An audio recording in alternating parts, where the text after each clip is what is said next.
Wilayah adat Galupini itu mencakup 5 desa. Di antaranya desa Galupini ini sendiri, terus desa Lembang, desa Rosuan, desa Tokonan dengan masuk desa Tobali. Itulah cakupan wilayah adatnya Galupini. Nah, jadi ia motijio tamai wilayah adat anak Galupini 75 desa Mena yang sudah saya sebutkan. Nah, sebenarnya Galupini itu syarat dengan kegiatan-kegiatan ritual, bicara dengan kegiatan budayanya. Nah, misalnya setiap tahun itu ada dikenal dengan 13 ritual. Itu dalam 13 tahunnya mungkin di luar sana jarang yang kenal, tidak ada yang tahu. Tapi sebenarnya di Galupini 10 talu ritual itu secara rutin. Dan ini dilakukan secara komunalnya, lain dengan acara ini.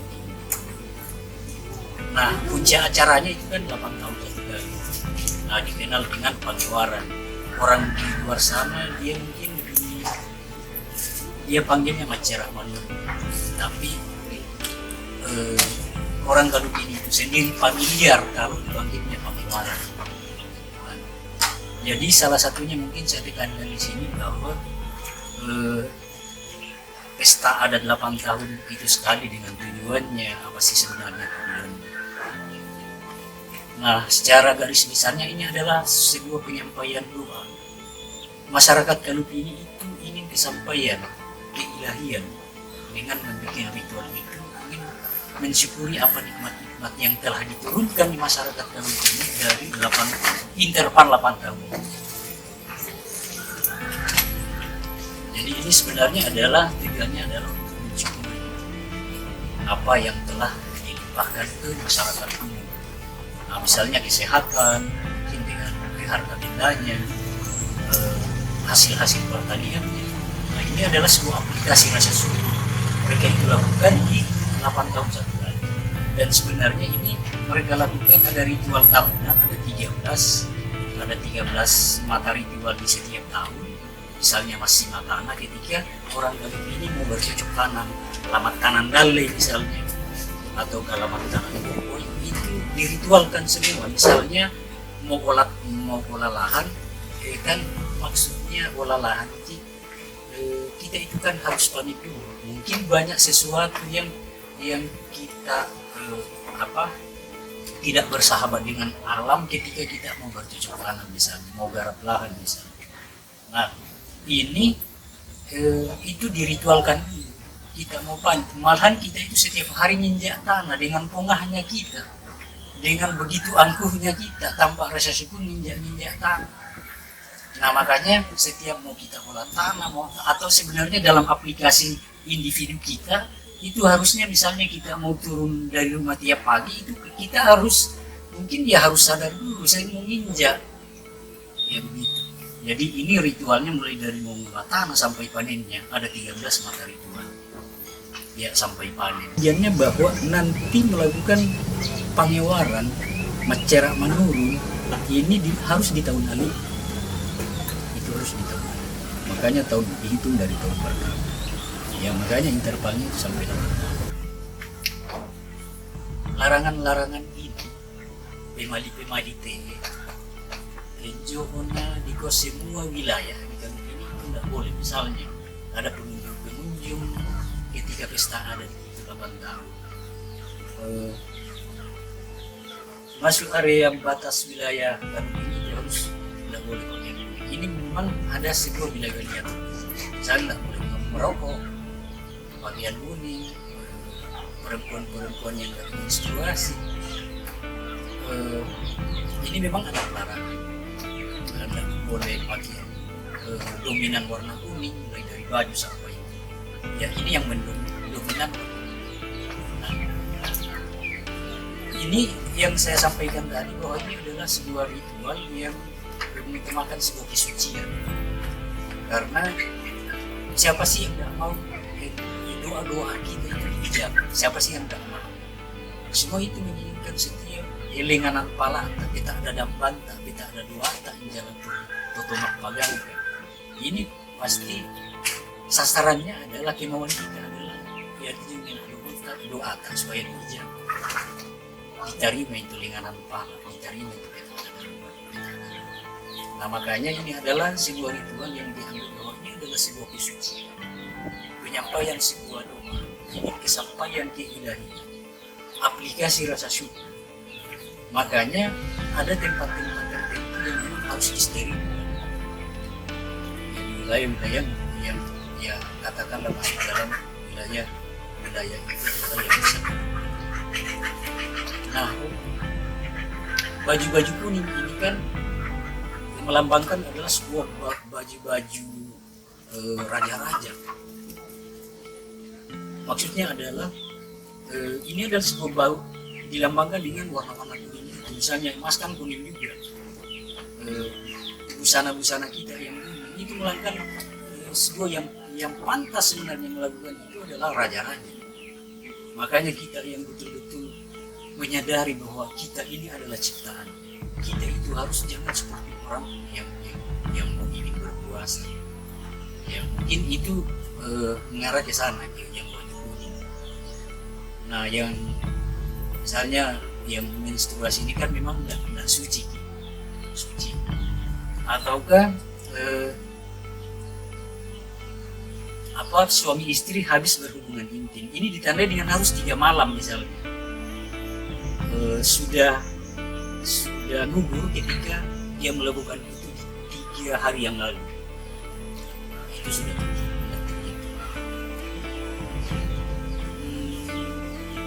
Juga misalnya yang habis makan di jalan. Ya orang-orang dulu itu menganggapnya bahwa itu bukan makanan kita, halal sih halal, tapi itu dianggap bahwa itu makanan yang makanan seperti ini tanpa ikan, makanan yang jalan doyan, makanan jalan ya seperti itu. Mabala ini sebenarnya adalah sebuah kata bahwa mabala kita menghamparkan sesuatu dan ada yang membagi-bagikan sesuatu. Mabala namanya menghamparkan.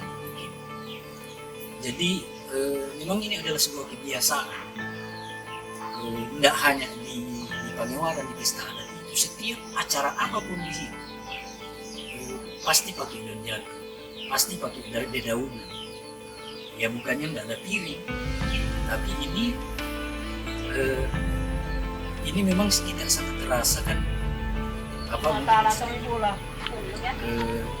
kita itu sebenarnya ada tiga kita yang harus dijaga. Misalnya yang pertama hubungan kita antara manusia dengan manusia. Yang pertama, yang kedua manusia dengan manusia, hubungan manusia dengan manusia, dan yang ketiga hubungan manusia dengan alam. Nah, seperti kita pakai dedaunan makbala itu tadi, itu betul-betul kita nyatu dengan alam. Makannya di alam, kita berada di alam, dedaunan dan wadah-wadah makan pada sekali.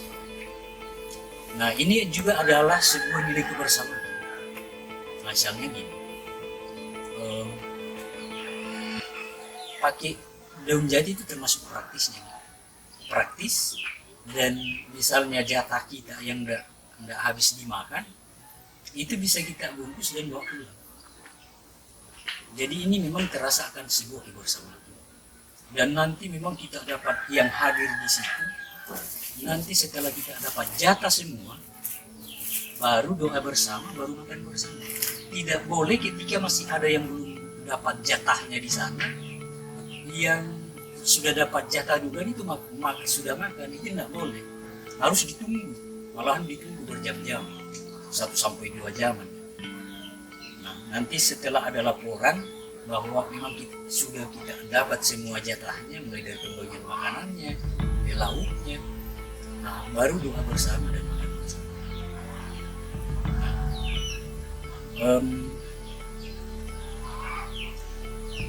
Dan ini mungkin adalah sebuah akan mempertahankan ketahanan pangan itu di dalam komunitas adat ini. Maksudnya begini, misalnya keluarga saya jadi lagi krisis pangan, naik lagi gandum dan lagi gandum. Nah, karena di sini syarat dengan ritual-ritual itu tadi mulai dari pernikahan sampai karena di sini dengan Rabu Solo dan Rabu Minggu, keluarga saya jadi krisis pangan, tembok lagi gandum. Akhirnya saya dengar bahwa di sana lagi ada di keluarga saya ada 5 anggota keluarga. Saya boyong keluarga di sana mahal. Anak dapat jatah, istri dapat jatah. Nah, ini nanti mereka itu bungkus waktu saya ibu di rumah sampai bisa nggak masak itu sampai 3 hari. 3 hari. Jadi Mak Bala ini juga itu bisa meratakan ekonomi. Karena ada Mak Bala menolong yang bagi-bagi yang nggak mampu.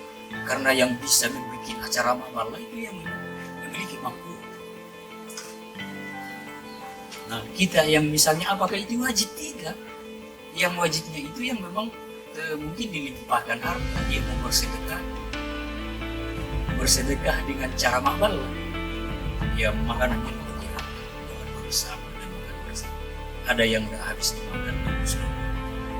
Ini belum Pak, adakah adat tersendiri dari Kaluku ini tentang acara pernikahan dan acara orang tua? Iya, ada 13 proses kehidupan yang dikenal. Kita mulai dilahirkan sampai kita ajak nama. Kita itu dikawal.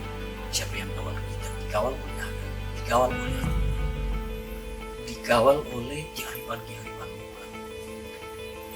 Nah, 13 itu maksudnya itu adalah pernikahan di proses kehidupan kita di puncaknya. Di Mataram itu yang ujungnya di atas ini, di kerucutnya paling di atas itu ijab kabul, laki-laki menikah yang perempuan. Nah, jadi misalnya kita baru lahir itu potong hari-hari, tali pusar itu dihitung bahwa itu adalah proses satu, mulai dimandikan proses ini. Kita itu mulai dibikinkan obat-obatan tradisional. Nah, itu prosesnya. Nah, sampai prosesnya melamar. Nah, mungkin ada yang beda. Kalau ini ketika proses melamar memang harus biasanya itu dirahasiakan. Enggak. Tetangga saya enggak tahu bahwa yang itu mau melamar anaknya si A. Dan biasanya yang melamar itu bukan laki-laki yang bersangkutan. Nggak boleh dianggap kurang ajarnya, berani. Nah, biasanya diwakilkan orang tuanya atau yang sudah ada orang tuanya, mungkin yang pamannya. Nah, gimana misalnya ketika orang dari luar mau melamar perempuan di Kaluku. Nah, biasanya itu mereka mengambil mungkin perwakilan jadi keluarga di sini untuk melamarkan si A. Nah, itu prosesnya sampai di dalam proses pernikahannya ini mungkin di hari-hari. Kaluku ini itu antara mempelai perempuan dengan mempelai laki-laki itu bersatu, harus bikin satu tempat acara. Nah, biasanya kan kita lihat misalnya di rumahnya laki-laki dulu bikin acara juga di rumahnya perempuan. Kalau Kaluku ini enggak. Nah, mereka itu kumpulkan untuk prosesi pernikahannya dikumpul jadi satu, bikin acara bersama. Masing-masing keluarga yang mengundang, masing-masing mengundang. Nah, itu mungkin yang beda. Dan ada lantunan-lantunan, misalnya ada kelong kosong, mungkin hanya di Kaluku yang dilantunkan. Ada syair-syair yang dilantunkan secara bersama. Tapi ya dia mah bisa bahasa mungkin ya te apa jo kapang nasi lain aja pernikahan di luar yang itu saja yang bedanya sama artinya memesa pihak itu mani dengan pihak tugira ketika membuat acara. Proses melamarnya juga mungkin pasti beda. Dan itu dihitung ketika sudah berakhir kita ijab kabul, dan bagi makanan mak bala lagi doa